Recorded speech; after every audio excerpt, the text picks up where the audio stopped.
What's up, you guys? I'm Natasha. This is the kitchen garden, and we are doing another weekly garden tour. I am so excited to be outside. I'm pretty sure I say that just about every time we come outside. I'm just an outdoorsy girl. Yay, we're outdoors again. I'm going to take you around the garden. I'm going to show you what we have growing right now. If you are new to the channel, we are growing in raised beds. We have two different types. We have our stone beds and our wood beds. We're going to transition fully to wood beds. That's wrong. Fully to stone beds in the fall. We began the process this spring, but it was gardening season and I didn't want to waste it. It is first thing in the morning. So you're going to see lots of light changes and lots of shifting, and I hope you are as excited as I am to see what we have growing in the garden. Let's go see what we have growing and what we can harvest today, if there is anything. It just kind of depends. I decided today to start in the back row. There are 3 rows of these beds. All of them are 24 feet long. We've done a lot in the front, so I just figured it would be a good chance to focus on the back here. So these are volunteer zinnias. I do not know what color they're going to end up being because I've had every color of zinnia in this garden. Over here on the ground, you wouldn't think this would be a part of the garden tour, but these right here are Schwarzenbeeren berries. I have talked about Schwarzenbeeren berries on the channel a lot. But just in case you are new or you don't know what Schwarzenbeeren berries are, Schwarzenbeeren berries are a type of garden huckleberry. A garden huckleberry is not the same thing as a huckleberry. A garden huckleberry is a variety of berry that, when fully ripe, is not toxic. But if you were to eat the berries when they are green, they can cause a lot of gastrointestinal distress. This particular variety is not going to kill you if you eat it when it's green. But, you know, if you hadn't used the bathroom in a while, this might be a good berry to eat green. We'll put it that way. The Schwarzenbeeren berry is not a overly sweet berry. It does have a fruity texture. It reminds me a lot more of a ground cherry. Once you plant it in your garden, you're going to have it there year after year. It's very, very prolific in its own self-seeding policy, and it makes a wonderful trap crop. Trap crops do not get enough acknowledgement in the garden. Oftentimes we talk about companion planting, and companion planting is great. But when you are companion planting, you most often see it done on a larger scale in in-ground gardens where you have a whole row of tomatoes and then an entire row of marigolds, for example, in front of it. When crops are planted, my sheep have spotted me. They're going to come running. When companion plants are done on a large scale, they can be beneficial to keeping the bugs off of your plants that you do not want. I am growing for maximum production in my garden, which means I need my companion plants to be productive in a food manner rather than just looks. Now, don't get me wrong, I have an entire bed dedicated to dahlias because I love them. They're my favorite flower, or one of my favorite flowers. But when it comes to the exception of my dahlias and a handful of other flowers, I do try to focus on food sustainability and production. So instead of using marigolds, I will use herbs, things that are very pungent, very heavy in scent. Peppermint, oregano, lemon basil, any type of basil. Basil is a wonderful productive crop to help deter certain pests. Onions, garlic, things of this nature, often very heavily fragranced herbs and very heavily fragranced plants, like onions and garlic. They will often be more productive at repelling certain pests and bugs. You still have to plant a lot of them, but if you are growing for production, you're probably going to want a lot of onions and garlic. I love herbs. We use them for herbal teas and other tinctures. I haven't done a tincture video yet. I probably will in the future this summer. I'd also really like to do a video on making balms as well, because I feel like that can be very, very helpful. But if I'm going to grow oregano for the purpose of using it in my cooking and for making tea, because oregano tea is very medicinal for colds and illnesses, things of that nature, then I can plant that oregano in an area where I'm wanting to lower. I meant it when I said they'd come running.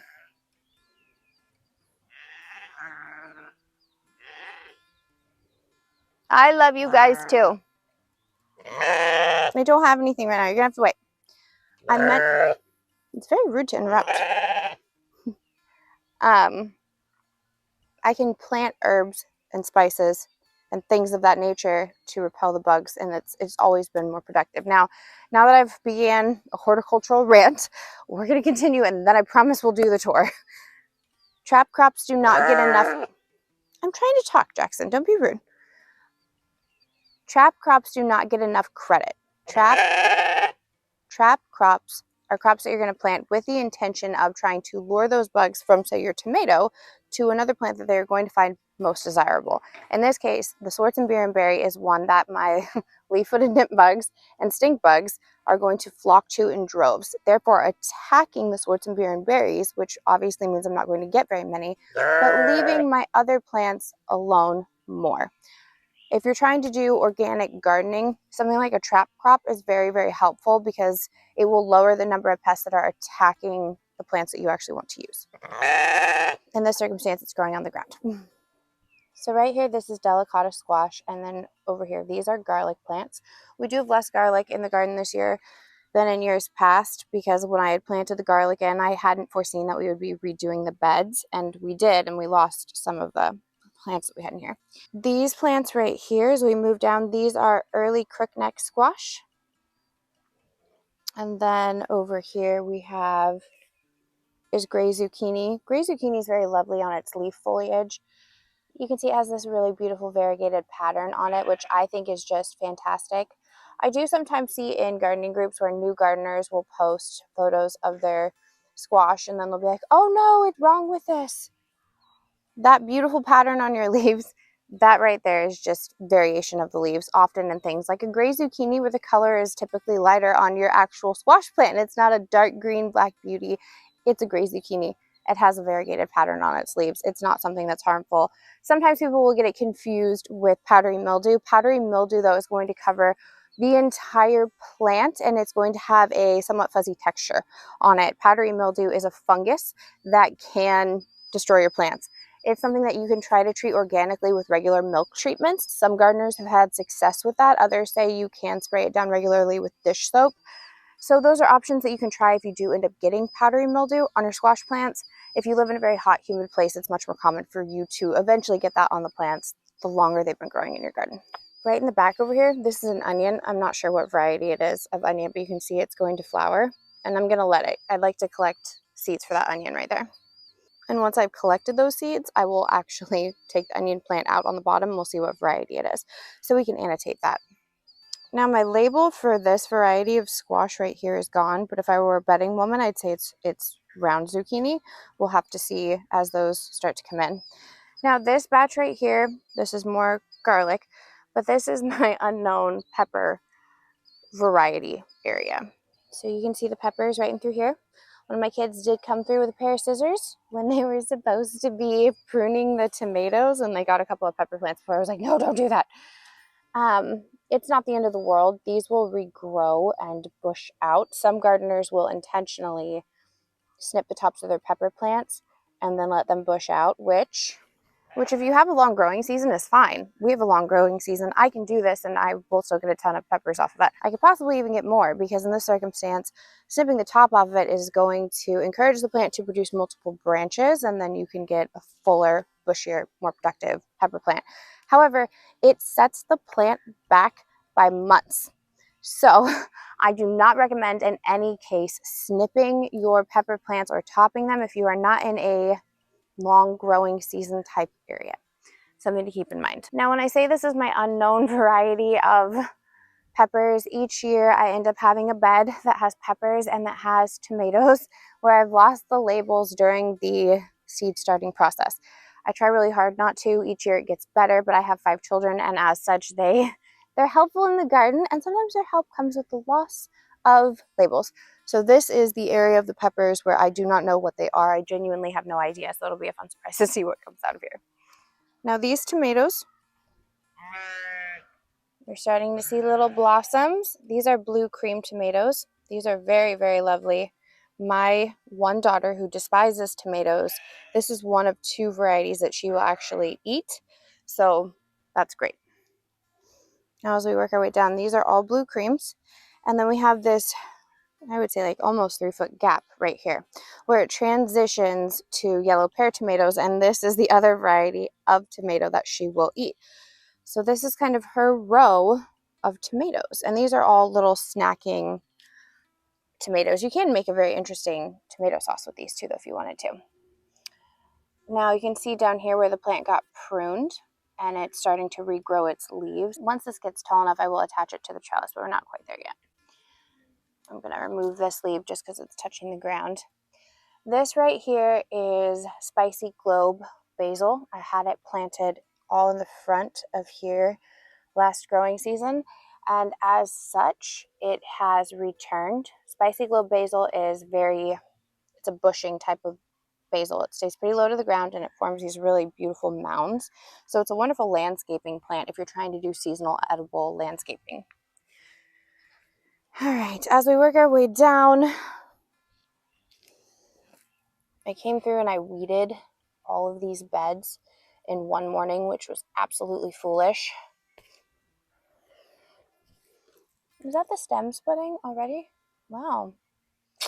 Not sure how I feel about that. I'm going to bury that. But sometimes I get into a mindset where I genuinely do not want to do whatever chore it is again tomorrow, so I will over push myself. And I'll be like, yeah, it's totally fine. I can do 18 garden beds that are 24 feet long, and most of them are 3 to 4 feet wide. So I can absolutely get every single weed out of all of these beds in one morning. And I came out at like 6 a.m. I didn't go inside until 1, and my husband was like, what is wrong with you? Like, what are you doing? And I basically couldn't move the next day. I was like this. Like, my back hurt so bad. So there's definitely some sort of mouse or something that is getting into the garden, because this was dug up like completely off to the side like this, which is why it's basically dead at this point. And I do have one of these beds back here where, because it was low, I threw a bunch of compost in, onion scraps, vegetable scraps, things of that nature, and then I buried some more dirt on top of it instead of pulling from our compost section over there. And in that particular bed, every time I go over there, there's an onion that's dug up, like a rotten onion that I buried from the compost that's dug up. And so there's something getting into it, and apparently it decided it was fun to attack these 2 pepper plants, which I'm more than mildly offended. Right in this corner, these are Megatron jalapenos, which are my absolute favorite variety of jalapeno. They are humongous. And then these are Visante's sweet habaneros. See, there's one right here too, and the plant is just completely gone. I bet if I look around, I'll find the plant. I need to make sure that the kids are closing the gate, but I mean, if it's a mouse, that's not going to make much of a difference. So we'll just have to see. Anyhow, so apparently it's a game of chance this year in my garden. So Visante's sweet habaneros, they make a wonderful Diablo sauce. Volunteer beet. See, this bed is pretty much empty. I can come in and I can do something with this bed very soon. Possibly tomatillos is what I've been thinking. Now over here we have some Cinderella pumpkins that are coming in, which is great. This is pokeweed. Pokeweed is toxic, so if you see that, pull that. You don't want that. And then over here, this is a volunteer ground cherry. I planted ground cherries in the garden once, and they've come back year after year, which is great. And then all in through here on this trellis, these are Abe Lincoln tomatoes, and these are looking really good. They're about at a point where I can start kind of weaving them through the trellis. So with this one, I'll probably tie it. You can see I've got some really nice big blossoms right there. But yeah, I want to attach these to the trellis for sure and get these up. I did get every single weed, I thought, but apparently I missed a couple. Then we have a little batch of Sugar Rush peach peppers right here. We come over to the other side. So right in through here, this is my loofah trellis. You can see there's a ton of sprouts and some leftover loofah vines from last season. I'm going to need to come through and snip these. This is way too many, and it's definitely overcrowding. We'll do that in just one second. Now, this somehow... Okay, so this is a Mad Hatter pepper right here, and this is as well. And they have another volunteer right here. We'll see how that works out. We've got some carrots in here. See how those are doing.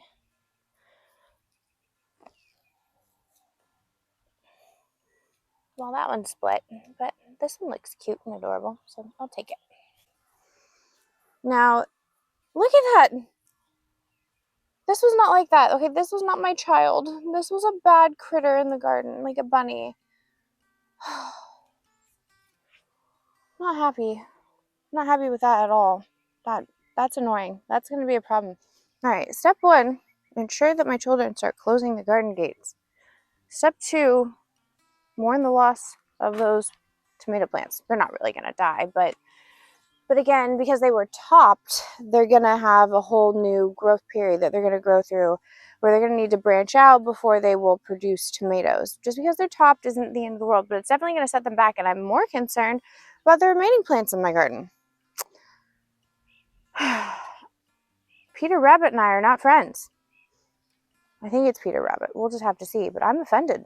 I am offended. I don't know if you ever watched that video where that comedian is like, he's talking about people who say they're offended all the time, and he's like, nothing happens when you're offended. Nothing happens. I don't know. I am, though. I have more beef with this rabbit than I have. I'm assuming it's a rabbit. I guess it could technically be something else, but I have more of an issue with this rabbit than any other entity in my life. How rude. These are all Rutgers tomatoes. We're going to come around. And even though these were pruned, we've got leaves that are touching the bottom. I will probably just trellis those up in a second because I brought the tie-yuppie tool. We've got some blank space in through here. I did deliberately leave this space blank because typically I do see marigolds. No, that's not right at all. Typically I do see ground cherries that will pop up in through here. See, there's one right there. And then there's a whole stack of them right there. That's all ground cherries. So I was hoping that they would kind of take over that space like they have in the past, but I don't know. I guess we'll see.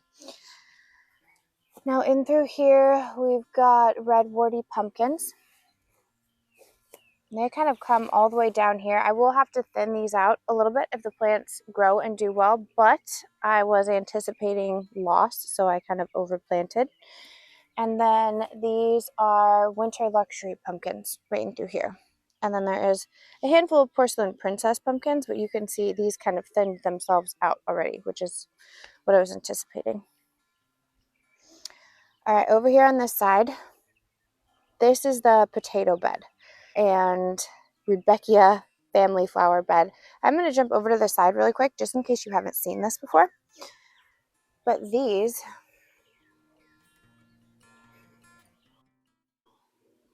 right here, these are potato flowers. So if you are growing potatoes and they have never flowered, this is what they look like. While they are really cool because you don't typically see potato flowers, they will produce berries. Those berries are toxic. You don't want to eat those. Now, obviously, potato roots, those wonderful starchy plants that we all love so much, those are very much edible. Now, if they are green, if you have potatoes that have green skin, they have a much higher concentration of, I can't remember the specific chemical name, in its flesh that can, whatever that bug is, dug up my sweet potatoes. It's not a bug, obviously it's a critter, but the sweet potato bed is right across from me. I wasn't expecting to be hostile towards creatures today. This was not something I was anticipating. Stay out of my garden. I'm the grandpa in Peter Rabbit. I'm the grandpa in Peter Rabbit. This is ridiculous. I never thought in my 30s I would identify with grandpa and Peter Rabbit. But here we are. Anyways, okay. We can't do anything about it now. What was I talking about? Oh, okay. So yes, if you have green potatoes, it's highly recommended that you do not eat the skins of green potatoes. Yes, don't do that. But yeah, potato flowers. That's pretty cool. You can see those all down and through here. This whole bed's going to be taken over with potatoes. So I might actually do peanuts in that bed right there where I had said that we were going to do tomatillos, because I intended to do it in this bed, but then forgot when I went on a crazy planting spree, and I don't want to dig up what I was doing there. Now, I haven't put anything in this trellis yet. I need to do that. This is cilantro that is currently bolting. It's trying to go to seed. I am going to try planting it in a more shaded area of the garden, but for that to occur, I need some of these trellises to grow and have a more shaded spot provided to me. So once the plants get a little bit taller, I could do that, but right now I don't have the capability. I'm going to do the same thing with lettuce. Now, this is Gloriosa Daisy. Indian summer rudbeckias, orange fudge rudbeckias, and you can see they're already starting to open. I'm so excited. They're just so beautiful. Got some more cilantro in through here. These are black-eyed Susans. Black-eyed Susans. They look lovely. Some Cherokee Sunsets. There's a whole slew of them in through here. So I do want to plant potatoes all in through this area. And then there are some Blauhill beans that should be climbing and reaching this trellis in the near future. That's what these beans are right here. Those are all Blauhill beans. And I have potatoes in the house that I need to cut up and bring outside and plant. This right here is another ground cherry, and ground cherries just transplant so horribly, but you know what? We're going to do it because I would like you to be over here. Maybe I got it low enough that it won't even care. It's wishful thinking on my part. Stay. My annoyance with the sweet potato situation. So this right here is a volunteer blanket flower, and then all of these plants are sweet potatoes. All in through here. Now the leaves of sweet potatoes are edible. They're a great replacement for spinach, so those are great. But you can see that one got chewed on. That one got dug up. Those ones got dug up. Look at all that.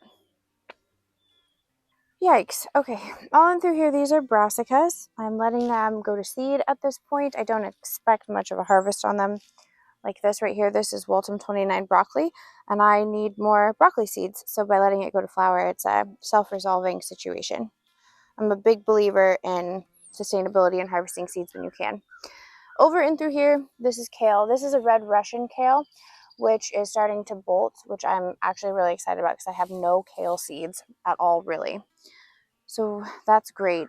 And then you have some curly kale, which is not this one. Curly kale is this one right here. So curly kale, and then we have a few other different varieties.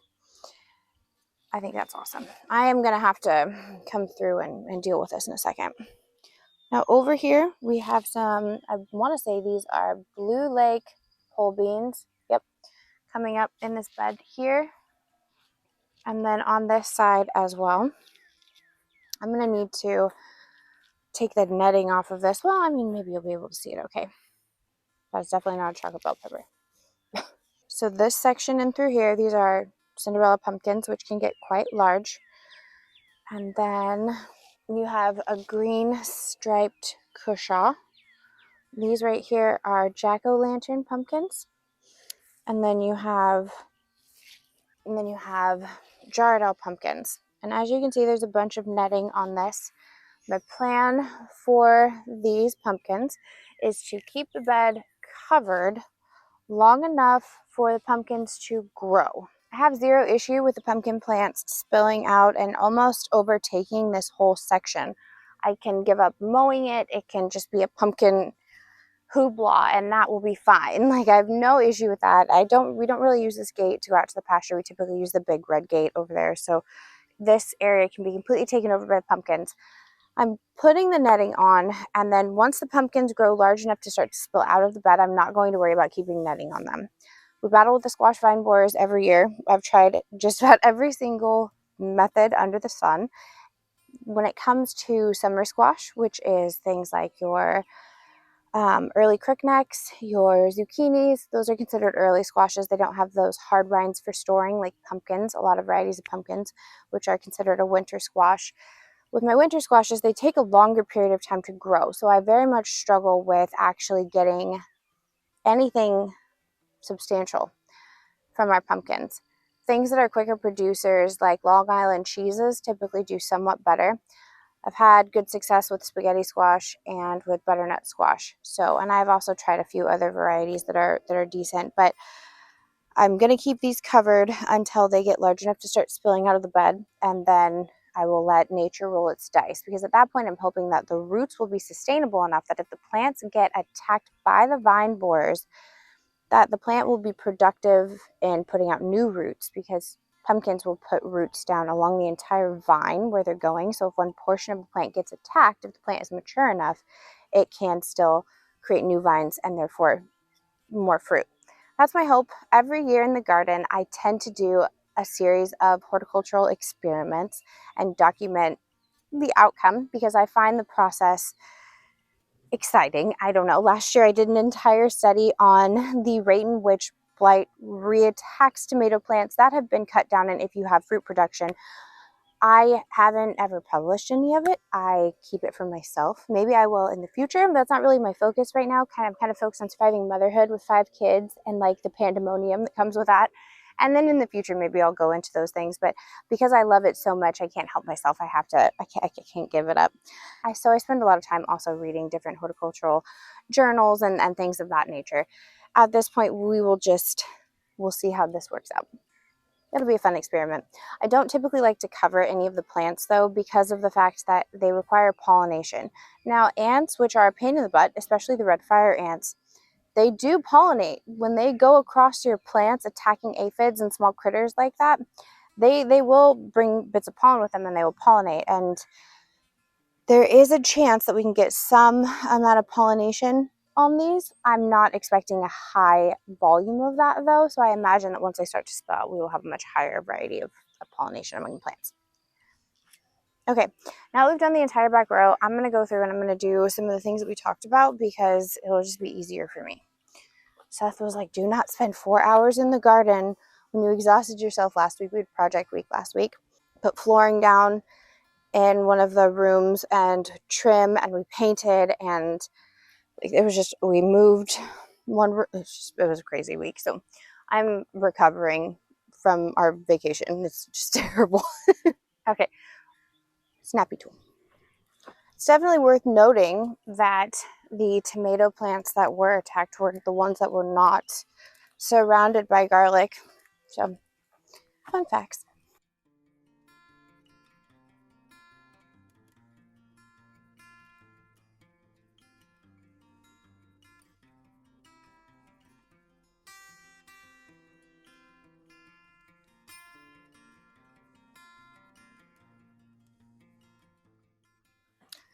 I will say that critter also seems to be digging up my label. Maybe I am blaming my kids too much.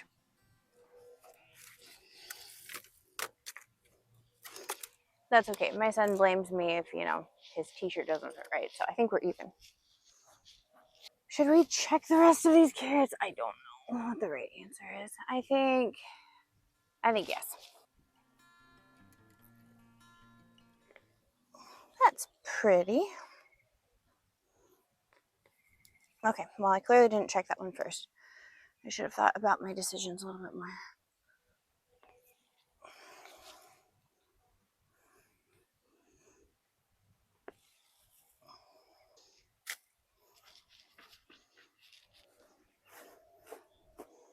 Great. So I'm going to do a pre-trimming. I'm going to do this more than once, where I'm kind of thinning them out into clumps. And then I will leave the clump for, I don't know, another week or two, and we'll see who the strongest is of the lot, and then those particular plants will get to survive. So that's better. Now you may have noticed the gutters all along here. These have strawberry plants in them. They're doing really well. I could do without the grass. Now in this bed, we have some American leeks that I will hopefully at some point get around to separating because I just couldn't put them in there because I was tired that day. Over here, we have lots of volunteer carrots coming up and then banana peppers, followed by ponca peppers. And there's a huge, huge chunk of them. I'm going to dry them and use them in seasonings. Then we have guajillo peppers. This is a volunteer tomato, and I probably need to move it. I was considering just letting it kind of grow this way onto the ground. We'll see. It's going to compete, though, with those pepper plants, and I don't want that. Whole section right there is guajillo peppers. And then we have poblanos. And then we have sweet moringa peppers. I have an Italian pepperoncini. And then in the front, all throughout here, there are onions. We'll see how those do. So this is, oh, it's blooming right there. So these are Flora Norton sweet peas. I'm really excited to see them start to bloom. They're in their second year. They haven't ever bloomed for me before, so I'm really excited. And then this is oregano. trying to see because I have oregano there and oregano there, and Greek oregano is the one that has fuzzy leaves, which I think is this one. This is Greek oregano, and then Italian oregano has non-fuzzy leaves. We hacked that back in like the first garden tour of the year, maybe a little bit before that, and it is growing back quite lovely. Now there are onions all down and through here. They were trying to flower, so I did cut their tops off to redirect their energy to the bulb. Now all of these tomatoes in through here, these are all sun golds, which is a very sweet variety of cherry tomato. So sun golds are exceptionally sweet cherry tomatoes. Cherry tomatoes will get eaten in our house like as snacks, not by me. I'm not a snacking tomato person. I will eat them on a BLT or on a burger, things like that, but I'm not the person who's just going to take a bite of a tomato. That's not my forte. Peppers, I can do that with peppers until the cows come home, but not tomatoes. Whereas several of my children will. Like my youngest son is 4, and he was like, "Mom, you need to grow tomatoes so we can have tomato sandwiches." And I was like, "I love you." And my oldest daughter, mostly all of my daughters except for Ella. Ella is not my tomato fan. But the sun golds make a beautiful sauce. They're very sweet, and typically you would not want to use cherry tomatoes in making sauce because they have a high seed and skin count, and both the skins and the seeds can make your sauce bitter. So oftentimes people will use sauce tomatoes, things like Romas or Juliet's, things that are specifically bred for making sauce that have a lot of meat to them, not a lot of skin, not a lot of seeds. These are all sun gold tomatoes. I tell myself year after year, I'm not going to plant as many cherry tomatoes, and then somehow it ends up happening, and we just are where we are. This trellis right here has blue borage in the front. This is a decapitated bean plant, as is that.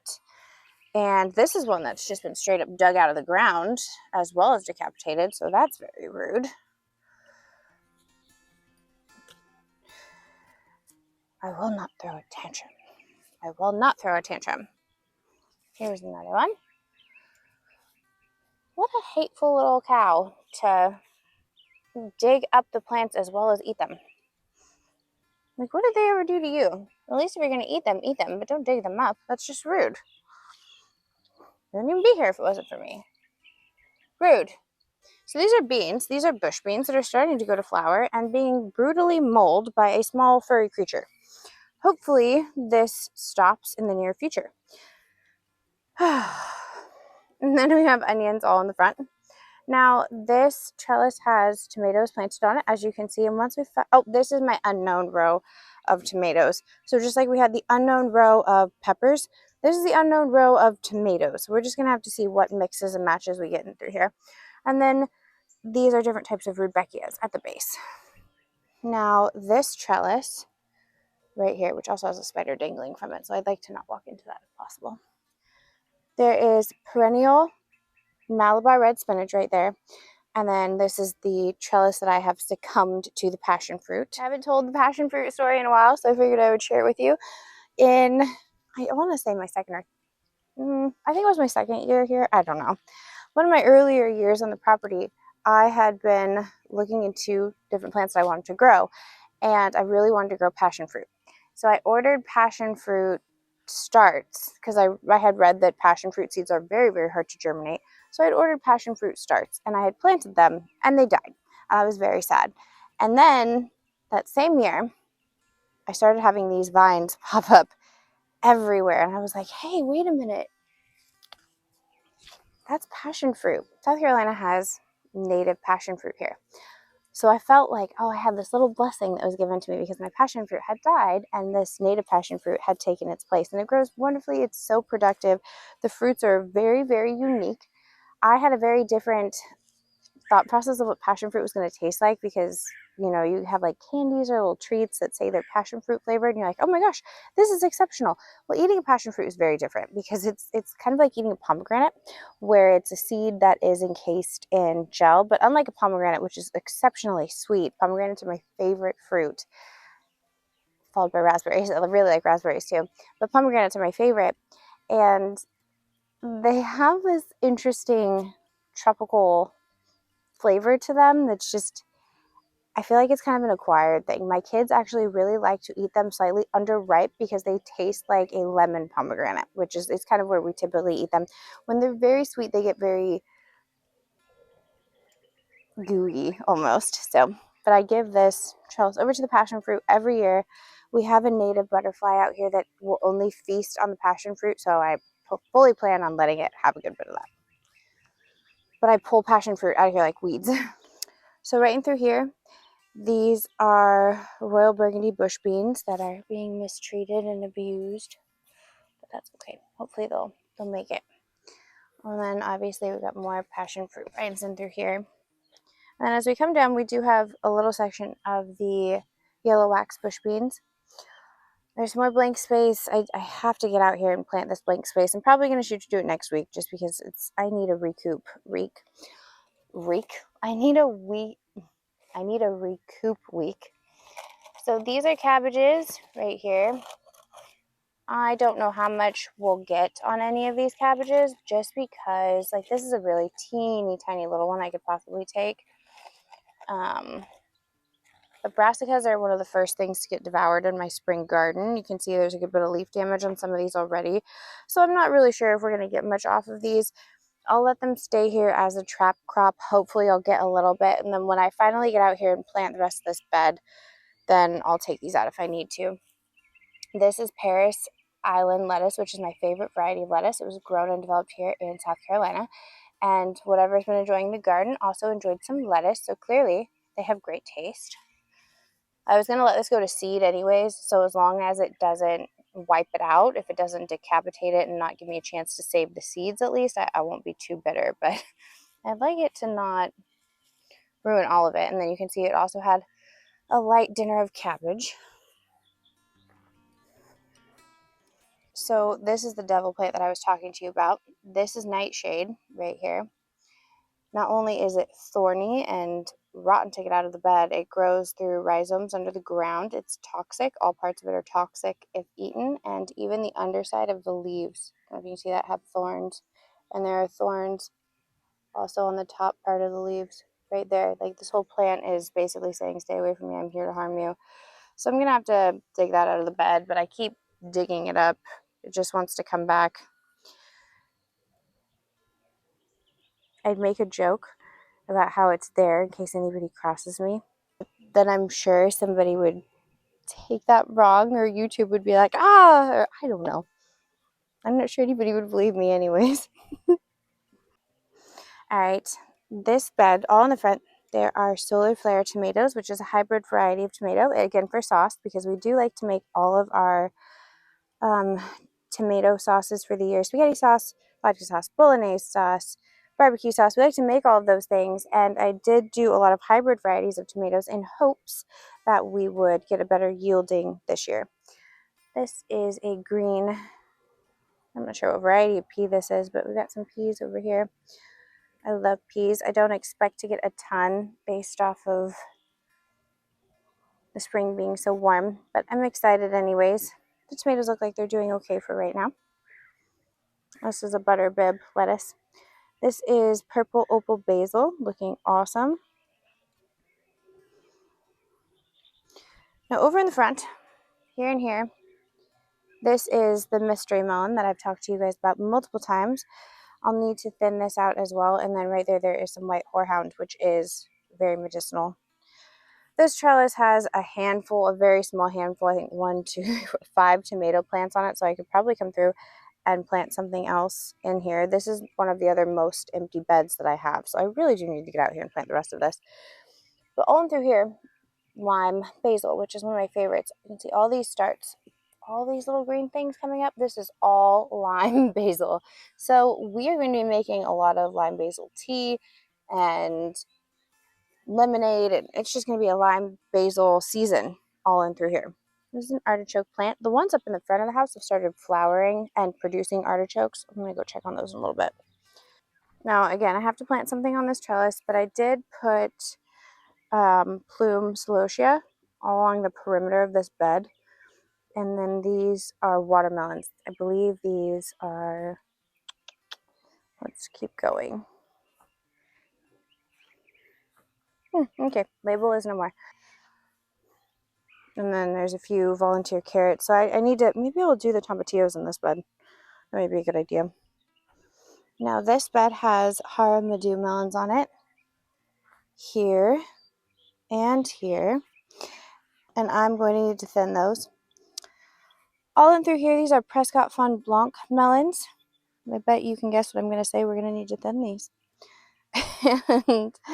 And there's just a lot of blank space. I guess I just haven't been as on top of it this year. This is a flowering purple dragon carrot because I love purple dragons and I would like to harvest the seeds for this. You can see more of those melons coming up right there. So this bed should pretty much be taken over with melon vines. And then we have some volunteer potatoes. These are dark green serpent melons, which is eaten as a cucumber. You can see how much those have grown in since the last garden tour. They really look fluffy and nice. And then these sprouts have started coming up. The Jimbai cucumbers all in through here. And then these are Tokyo greens, which have been fabulous, never ever bitter. We'll have to thin these too. It's just the theme of this garden tour, the great thinning. Over here in the front, we have our anise hyssop. As you can see, we harvested a good bit of that. And this is another melon bed, but we do have cucumbers in the front. So these are Garden Sweet hybrid cucumbers. These are Bait Alpha cucumbers, all in through here. And then all of these little starts are cucamelons, which is now quite hilarious. So we're going to just see how those do in comparison. All right, so over here we have our flowering catmint. Looks great. Grew back beautifully from the last time we harvested it. Carrots in the front, doing okay. They're going to need a little bit more time before we can thin them and harvest them as baby carrots. Not much going on with our beets yet either. Very, very little going on there. Now the tatsoi, I'm really just letting it kind of be a trap crop because I already have a ton of tatsoi seeds. I really don't need any more. I was hoping to get, you can see some onions in through here. I was hoping to get a little bit of a harvest on these brassicas though, so we'll just check them. I'm not sure, not exactly sure it's gonna happen, but we'll see. Oh yeah, okay, great. So I'll take that. Thank you. It's a little bit fluffier than is ideal, but I will take it and be thankful. With a heart of gratitude. There's another little head right in through here that I'll need to keep an eye on. See how quickly it bolts. And there's some cauliflower. Yay! I'm happy. I'm gonna harvest that too. Which I really should do with shears, but. Oh, hello, ragweed. Look at that, ragweed. Give my dirt back. Thank you. Oh, I should probably be saying this is snowball cauliflower right here. And then this is Walton 29 broccoli. I get all excited when it comes to harvesting things and I'm forgetful. Okay, now on the back side you're starting to see peas. These are green beauty peas. And I'm going to harvest these with joy in my heart because I love peas. So that's great. That's really, really, really, really awesome. There's more on the other side, which is kind of how I intended it to be. My kids came out and helped me harvest the chamomile and they left their Easter basket. So I'm going to put vegetables in it. Some of that. Green beauty peas. They look so good. These are a little bit on the small side. I want them to be a touch bigger than that. I like them to have a little bit of firmness.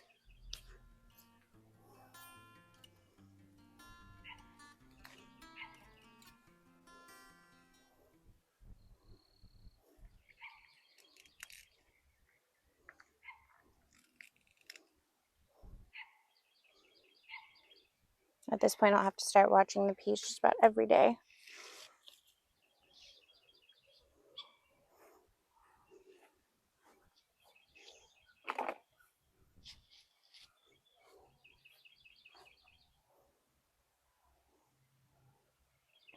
Looks so good. I'm so excited. And as always, we're going to harvest some of this lettuce because it is. Because it is salad season in my house. Now this bed has a mix of dahlias and gladioluses. It also has some radishes. We harvested the majority of the radishes last week, but I'm really excited to see the dahlias are starting to bloom. I'm so ready for the dahlias to come in. I am going to actually put some more dahlias in this bed down at this end because I have room and I love the dahlias. So why not? This one is about to open and bloom. I don't know what kind it is yet, so I'm excited to see that. And over here you can see how decapitated the chamomile got because kids make wonderful helpers. They definitely missed a few, but by leaving it, it will self-seed, and then I won't have to replant the chamomile, which is ideal. Gazania flowers, binding hyacinth right there. Our onions in the front, all of these got a haircut. I am dehydrating the greens, and then these will hopefully bulb up nicely. This whole trellis right here is full of Juliet tomatoes. On this side, you can see how desperately these ones probably need to be thinned. This is the mystery melon right here. And then these are Grandiero tomatoes all in through here. This is Popolo. I'm smelling it again. Still does not smell anything like cilantro, but I'm excited nevertheless. These could probably be tied to the trellis at this point. Pokeweed, not a friend. Marjoram, dill. All those look really good. These are Blue Lake bush beans all in through here. And then you can see the Venezuelan tiger peppers in the back. Still somehow have a couple of radishes that are like ready to go. So Venezuelan tiger peppers, slow to grow but outstanding when they take off. Followed by this is a pimento pepper right here. Then Gathers Gold. You can see we're starting to get little buds on our peppers, which is great. This small rose pepper here and here. These will get much taller than the beans that are giving them a little bit of shade, so I'm not too concerned about it. Elephant ear peppers, and then all of these in through here. Well, those are habaneras, but these are cupinels right in through here. Over here on this side, we have our Kappa sweet peppers. They come all the way down for paprika. Those will be outstanding. And then we have our Spanish mammoth bell peppers in through here. And then this little section is all bush beans because I went a little haywire planting over here. And then there are some volunteer carrots, which is great. And as we work our way down, these are Choricero peppers. I do have a second wave of peppers that I'm going to be planting into the garden. They're almost ready. They're almost tall enough. And then there's some wonder bell peppers right in through here. I've forgotten I walked through a spider web. Now I'm paranoid that it's on me. The second wave of peppers is almost tall enough to go into the garden. It's not quite there yet. By the time I get around to uploading this and editing it, because I have to wait a full day after I shoot it to upload it, because the videos have to process, I should be able to make a to-do list that includes getting that done. So our sage is still flowering and looking outstanding. I love the colors.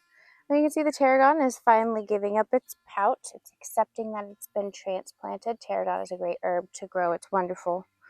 You can see our pixie lupins have started to get a little bit more height, which is exciting.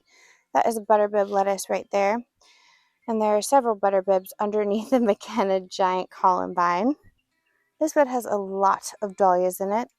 Giant dahlias, extreme dahlias, and pom-pom dahlias all litter this bed.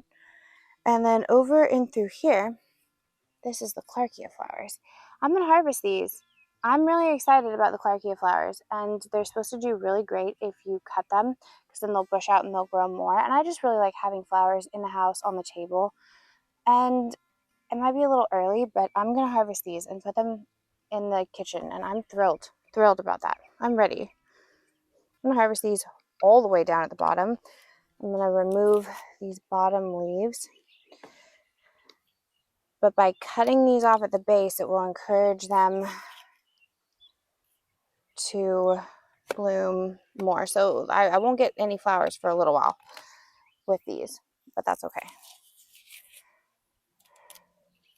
They've got a really nice thick stem, which is great.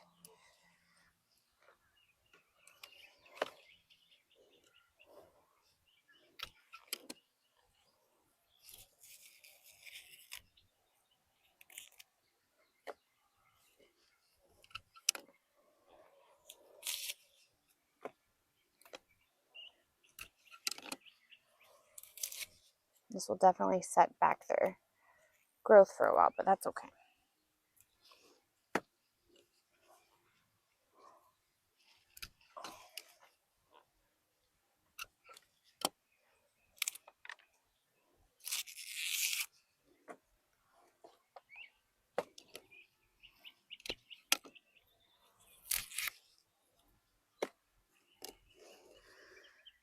This is parsley right here. Oh, look, the sweet peas. I was under the impression that Flora Nortons were blue, but I will take what I can get. I like the pink. Anyways, my kids will really like it. So those look great. Now if we come down in through here, this is Summer Pastels Yarrow. So I'm going to harvest some of this too. It'll be a shorter bouquet, but that's fine with me. The hollyhocks look like they're about to open up. Oh, look! This is self-heal, which is an exceptionally wonderful herb for all sorts of ailments. I'll include it in a video. This is the first year it's bloomed.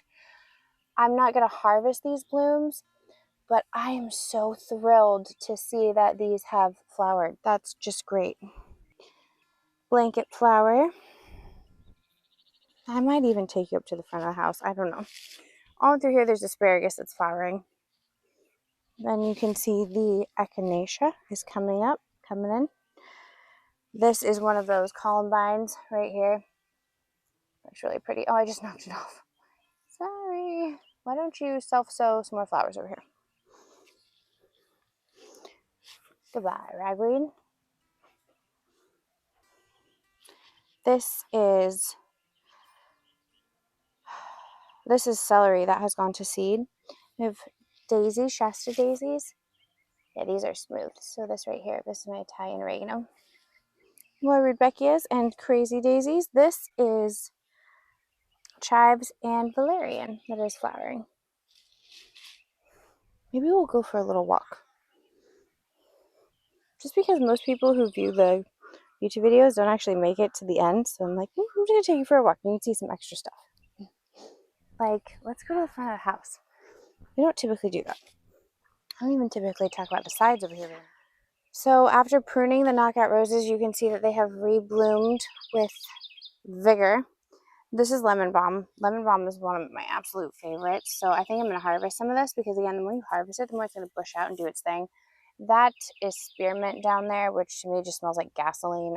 I've talked about this before. Just, no thank you. It can grow and deter the pest from my strawberries. This right here is ice cream banana. It's growing and coming back. I did let the sheep in here, and the main plant, got thoroughly gnawed on by the sheep. So most of the pups are coming up around it, but they still look really good. But an ice cream banana plant, that's what that one's called.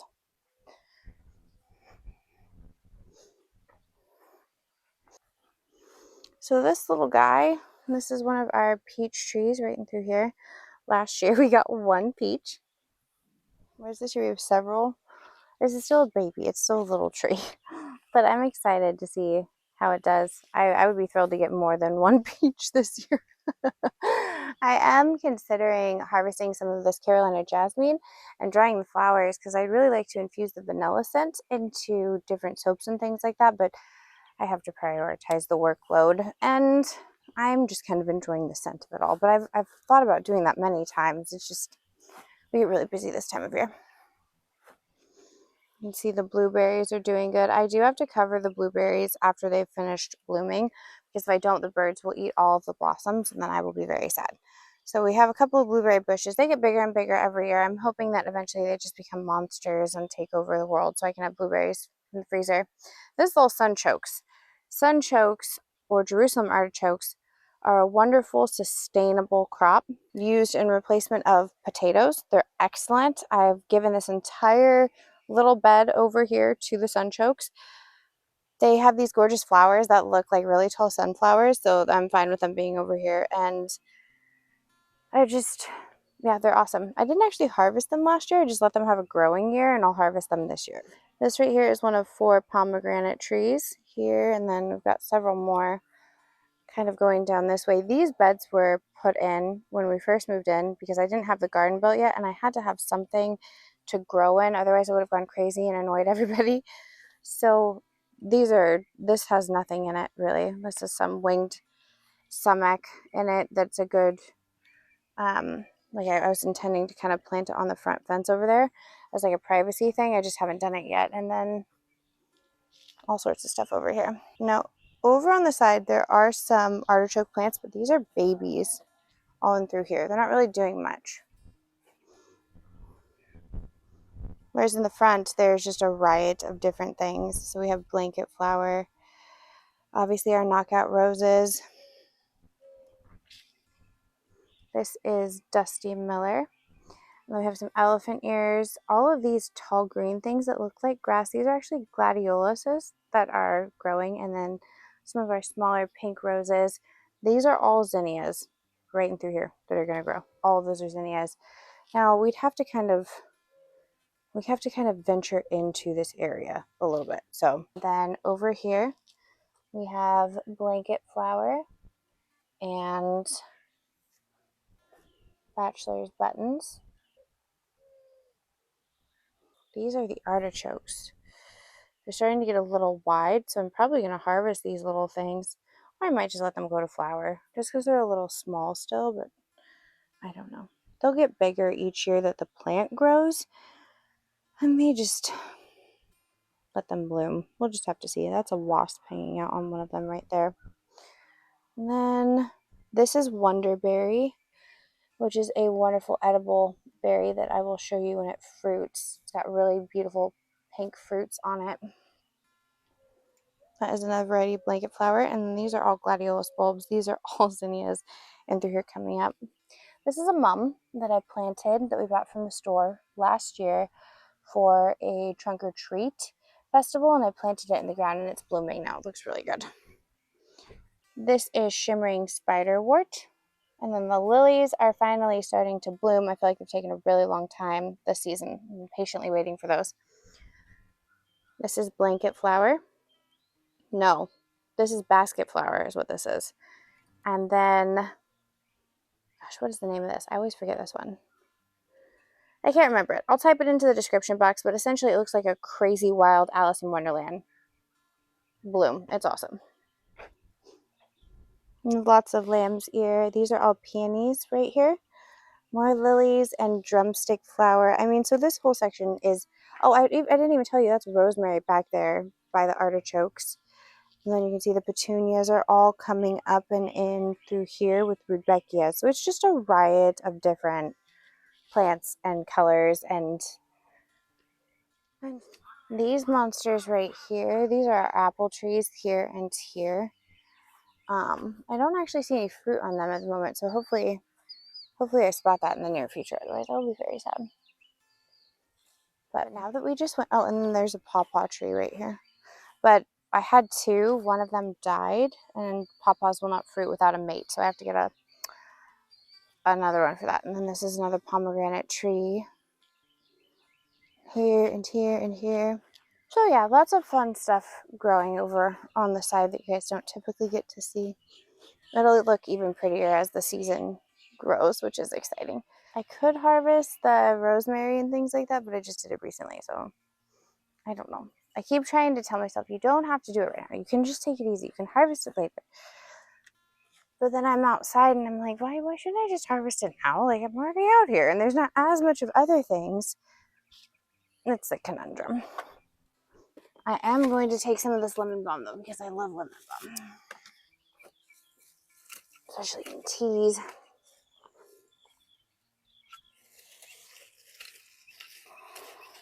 I could harvest the roses again next week. I'm using this garden tour to make a new to-do list for next week. Honestly, things will be a lot easier in about 2 weeks because the kids will have their final production. They'll have their play, and once their play is done, it will free up a lot of time during the week for me to get more things done. Especially given that this week is like the next 2 weeks are different dress rehearsals.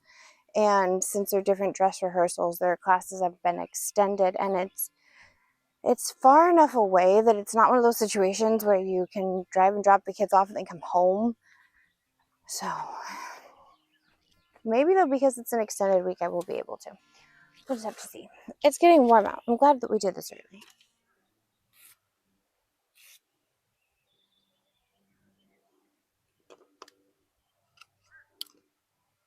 Yarrow leaves are very medicinal, so 2 birds, 1 stone.